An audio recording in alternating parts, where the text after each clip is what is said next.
시청자 여러분 안녕하십니까? VOA 모닝뉴스 시작합니다. 전례 없는 강도로 시작됐던 트럼프 행정부의 대북 제재가 동력을 상당히 잃었다는 비판이 미국의 전문가들 사이에서 제기되고 있습니다. 미북 정상회담 전후로 느슨해진 대북 제재를 중국과 러시아 등이 무력화하고 있다는 지적인데 제재 불이행 관행이 선을 넘었다는 우려가 나왔습니다. 함지아 기자가 먼저 보도합니다. 미 전문가들은 미국이 대북 핵 협상과는 별개로 유엔 결의를 위반한 기업과 개인을 상대로 제재를 계속 부과하고 있지만 지난 2018년 미북 정상회담 전후로 최대 대북 압박 동력이 크게 꺾였다고 지적했습니다. 대북 제재가 현재 제대로 효력을 발휘하지 못하고 있다는 겁니다. 윌리엄 뉴콤 전 유엔 대북제재위 전문가 패널 위원은 VOA에 현 대북 제재 이행 강도로는 중국과 러시아가 노골적으로 자행하는 북한과의 밀무역을 막기 어려운 상황이라고 말했습니다. 그러면서 미국 행정부가 초기부터 제3자 제재, 세컨더리 보이콧을 통해 대북 결의를 강력히 이행했다면 대북 제재 위반의 규모와 범위를 줄일 수 있었을 것이라고 지적했습니다. 브루스 클링너 헤리티지 재단 선임연구원도 트럼프 행정부의 초기 대북 제재 의지가 급속히 약화한 데 대해 비판적 견해를 밝혔습니다. 클링너 연구원은 미국 정부가 유엔 결의와 미국 법을 위반한 모든 업체에 제재를 가했다면 제재가 훨씬 더 효과적이었을 것이라며 현 시점에서는 현행법을 제대로 이행하는 것이 새 법이나 행정명령을 만드는 것보다 중요하다고 강조했습니다. 미 국방정보국 정보분석관 출신의 브루스 벡톨 엔젤로 주립대 교수도 최대 압박이 느슨해진 틈을 타 중국이 겉으로는 제재를 이행하는 척하며 여전히 북한 석탄을 수입하고 불법 유류를 선박 환적을 통해 북한에 공급하고 있다고 지적했습니다. 그러면서 미국이 제재 대상 국가와 거래한 독일의 도이치뱅크에 거액의 벌금을 부과했듯이 중국은행에도 똑같이 벌금을 부과할 수 있으며 기존 제재를 통해서도 얼마든지 해결될 수 있는 문제라고 강조했습니다. 미 제재 전문가들은 금융계를 중심으로 전 세계적인 제재 공조가 이뤄진다면 대북 제재의 효율을 다시 높일 수 있다고 진단했습니다. 특히 생각이 같은 나라들이 다른 유엔 회원국들의 제재 준수를 유도하고 이행 노력과 관련한 훈련을 지원하며 은행들은 북한의 자금 획득과 송금 현황을 발견해 차단해야 한다고 제언했습니다. 전문가들은 이런 수준의 최대 압박을 가하지 않는 한 김정은 정권은 절대로 대화를 심각하게 여기지 않을 것이며 항구적 평화도 불가능할 것이라고 지적했습니다. VOA 뉴스 함지아입니다. 미국 국무부가 중국과 러시아 군용기의 한국 방공식별구역 카디즈 진입에 대해 도발적인 작전이라며 비판했습니다. 국무부 대변인실 관계자는 22일 중국과 러시아 군용기 19대가 이날 한국 방공식별구역 안으로 진입한 데 대한 VOA의 논평 요청에 미국은 최근 진행된 도발적인 공군작전과 관련해 우리의 동맹인 한국과 한국 정부의 우려를 강력히 지지한다고 밝혔습니다. 이어 미국은 이번 사건에 대해 한국과 긴밀히 조율하면서 상황을 계속 주시하고 있다며 지역을 불안정하게 만드는 시도를 막을 것이라고 강조했습니다. 그러면서 동맹에 대한 미국의 방어 공약은 철통 같다는 기존의 입장을 재확인했습니다. 한국합동참모본부는 앞서 H-6 전략폭격기 등 중국 군용기 넉 대와 Tu-95 전략폭격기 등 러시아 군용기 15대가 22일 한때 카디즈에 진입했다며 중국 측은 이에 대해 한중 간 직통망을 통해 통상적 훈련임을 통보해왔다고 밝혔습니다. 바이든 차기 행정부와 영국 정부는 인권 침해 논란이 이어지고 있는 한국의 대북전단 금지법에 대해 반대 의사를 밝혀야 한다고 두 나라의 민간단체와 전문가들이 촉구했습니다. 북한 주민들에게 정확한 정보를 제공하는 것은 북한 내부로부터의 긍정적 변화를 위해 효율적이고 비용도 저렴한 전략이란 지적도 나왔습니다. 조상진 기자가 보도합니다. 미국의 민간연구단체인 헤리티지 재단은 21일 보고서를 통해 지난 13일 한국 집권 여당인 더불어민주당이 단독으로 통과시킨 대북전단 금지법이 남북한 주민 모두의 자유에 중대한 위협을 가하고 있다고 비판했습니다.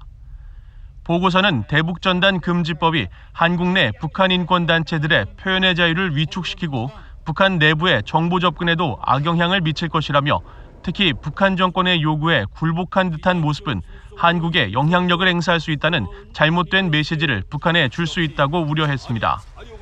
또 미국 영화나 외부 정보 등을 보고 들은 뒤 탈북을 결심한 탈북민들을 거론하며 북한 주민들에게 정보 접근은 생명선이나 마찬가지라고 강조하고 한국이 지금처럼 북한 인권과 한국 내 표현의 자유를 억압할 경우 남북한 모두의 인권과 기본적 자유를 훼손하는 우려스러운 결과를 맞이하게 될 수도 있다고 경고했습니다. 저자인 올리비아 이누스 선임 정책 분석관은 차기 미국 행정부가 대북전단 금지법에 대한 반대 의사를 조용한 방식으로 전달하고 미 정부 자체적으로 새로운 기술을 활용해 폐쇄된 북한 사회를 열 수 있도록 자금을 지원하는 등 대북 정보 증진 노력을 개선해야 한다고 권고했습니다. 북한에 정보를 전달하는 미국의 비정부기구 루멘의 설립자인 백지은 하버드대 벨퍼센터 연구원도 미국 외교협회 포린어페어 기고문에서 북한 주민들에게 정확한 정보를 제공하는 것은 북한 내부로부터의 긍정적인 변화 여건을 조성하기 위해 효율적이고 비용도 저렴한 전략이라고 강조했습니다. 백 연구원은 북한 주민들을 어둠 속에 남겨둬서는 안 된다며 한국 정부가 해야 할 일은 북한 주민들에 대한 정보 제공을 장려하는 것이지 그것을 범죄로 규정하는 것이 아니라고 지적했습니다. 그러면서 문재인 정부는 북한 정권의 억압적 전술이 한국으로 확산하도록 허용하는 대신 한국인들의 혁신적인 기술을 활용해 국내 민간단체들이 북한 주민들에게 정보를 지원하도록 조용히 지원해야 한다고 권고했습니다. 또 차기 바이든 행정부는 북한인들의 인권과 한국인들의 민권 보호를 지지한다는 점을 분명히 밝히고 한국 정부의 대북전단 금지법 철회를 제의해야 한다고 촉구했습니다. 영국 의회 내 북한 문제에 관한 초당파 의원 모임의 공동의장을 맡고 있는 데이비드 엘틴 영국 상원의원과 영국과 미국의 민간단체, 한국의 탈북민 출신 태영호, 지성호 의원도 앞서 도미니크 라브 영국 외무장관에게 공동서한을 보내 이 사안에 대한 영국 정부의 관여를 요청했습니다. 이들은 서한에서 국민의 기본적 자유를 희생하고 민주주의와 인권 장려 활동을 범죄화하는 것은 남북 관계에 있어 올바른 접근법이 아니라고 지적했습니다. 또 문재인 대통령이 법안에 서명할 경우 세계 인권 선언 등이 명시한 북한 주민들의 인권과 존엄을 증진할 수 있는 한반도 내 승강장이 더 이상 존재하지 않게 될 수도 있다고 우려했습니다. 그러면서 영국 정부가 대북전단 금지법과 관련한 우려에 대해 의견을 표명하고 유엔 안보리 상임이사국으로서 한국 정부의 법안 제고를 촉구하기를 희망한다고 밝혔습니다. BOA 뉴스 조상진입니다. 한국 정부와 여당의 대북전단 금지법에 대해 이렇게 국제사회에서 우려가 이어지는 가운데 미 국무부가 자유로운 대북 정보 유입의 중요성을 강조해 주목됩니다. 미국 정부는 2004년 북한 인권법 제정 이후 대북 정보 유입이 열악한 인권 개선과 직결된다며 꾸준한 지원을 하고 있습니다. 김영교 기자가 미 정부의 지원 상황을 정리했습니다. 한국 국회를 통과한 뒤 국무회의에서 의결된 대북 전단 금지법과 관련해 미국 국무부는 앞서 자유로운 대북 정보 유입의 중요성을 강조했습니다. 국무부 대변인실 관계자는 북한으로의 정보 유입을 증대하는 건 미국의 우선순위 사안이라면서 북한 주민들이 정권에 의해 통제된 정보가 아닌 사실에 근거한 정보에 접근하는 게 매우 중요하다고 말한 겁니다. 미국 정부는 2004년 제정된 북한 인권법에 따라 대북 정보 유입을 적극 지원하면서 북한 주민들의 정보 접근 보장을 중요한 인권 문제로 강조해왔습니다. 특히 자유로운 정보와 전파의 흐름을 촉진하는 데 초점을 맞춰 대북 라디오 방송 시간을 늘리는 한편 관련 활동을 하는 민간 단체들에 대한 지원도 꾸준히 늘렸습니다. 이런 흐름은 미국 의회가 2년 전 기존 대북 정보 유입 수단과 내용을 더욱 다양화하도록 한 북한 인권법 재승인 법안을 채택하면서 더욱 탄력을 받았습니다. 다양한 디지털 매체를 활용해 대북 정보 유입 노력을 확대하고 휴대용 저장 장치 USB와 오디오, 영상 재생기, 휴대전화, 무선 인터넷, 웹페이지 등을 구체적으로 명시해 달라진 최근의 기술 환경을 반영한 겁니다. 이에 따라 미국 의회는 2020 회계년도에 대북정보 유입과 북한 인권 개선 지원 예산으로 $1,000만 배정하는 등 지원을 확대하고 있습니다. 마이크 폼페오 국무장관은 지난 5월 한 언론과의 인터뷰에서 정보에 대한 접근이 거부되는 나라들에 대해 언급하면서 북한에서든 중국에서든 기본적인 정보에 접근할 수 없는 나라에선 나쁜 일들이 벌어진다고 지적한 바 있습니다. 국무부는 민주주의 인권 노동국을 통해 매년 2차례씩 대북 지원군 공모를 진행하는데 주로 북한 내 정보 유입에 초점을 맞추고 있습니다. 특히 각 기관당 매년 최저 $75만 최대 $300만 지원하는 공고의 경우 북한 안팎의 자유로운 정보 흐름 촉진을 통해 북한의 인권을 개선하는 한편 인권 유린 가해자들에 대한 책임 규명을 촉진하는 프로그램 지원도 모색하고 있습니다. 한국 내 탈북민들이 주축이 된 일부 대북 민간 방송과 인권단체 등은 이 지원금을 통해 운영되고 있는 것으로 전해졌습니다. 아울러 정부 기금을 받아 독립적으로 운영하는 미국 민주주의 진흥재단도 2016년에서 2019년까지 3년 동안 대북 프로그램으로 1,100만 달러를 지출했는데 정보 자유 목적이 가장 많은 것으로 나타났습니다. 이렇게 대북 정보 유입 등 인권 개선에 미국 의회와 행정부의 관심이 높고 차기 바이든 행정부도 북한 인권 문제에 관심이 높은 만큼 이런 기조는 계속 이어질 전망입니다. VOA 뉴스 김현경입니다. 한국에서 신종 코로나 바이러스 감염증 3차 대유행이 지속되는 가운데 주한미군이 수일 내 신종 코로나 바이러스 백신인 모더나 백신 접종을 시작할 것이라고 밝혔습니다. 로버트 에이브람스 주한미군 사령관은 23일 지휘 서신을 통해 주한미군은 앞으로 며칠간 신종 코로나 바이러스와 싸우기 위한 모더나 백신을 보급받아 접종을 시작할 것이라고 밝혔다고 주한미군 측이 밝혔습니다.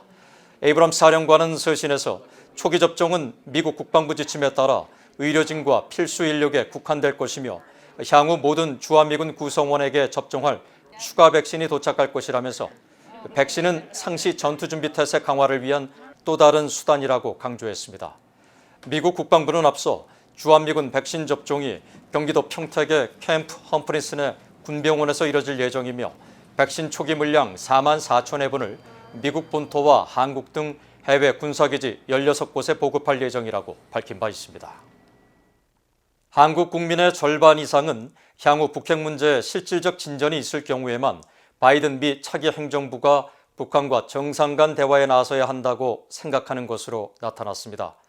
한국의 국책연구기관인 통일연구원은 최근 공개한 미국 대선 이후 한미관계 전망에 대한 여론조사 결과에서 응답자의 52.9%가 북핵 문제의 실질적 진전을 전제로 미북 정상회담 재개를 선호했다고 밝혔습니다. 반면 조건 없는 미북 정상회담 재개를 선호한다고 답한 사람은 20.1%에 그쳤습니다. 바이든 차기 행정부의 대북 제재 강화 필요성에 대해서는 더 강화해야 한다 19.3%, 완화해야 한다 19.5%로 비슷하게 답했습니다. 통일연구원은 이런 결과에 대해 전반적으로 한국인들이 미북 정상회담의 재개를 희망하지만 지난 하노이 2차 정상회담의 실패를 되풀이하지 않도록 신중하고 실질적인 접근을 하기를 바라는 것으로 보인다고 평가했습니다. 이상으로 VOA 모닝 뉴스를 마칩니다. 시청해주신 여러분 고맙습니다.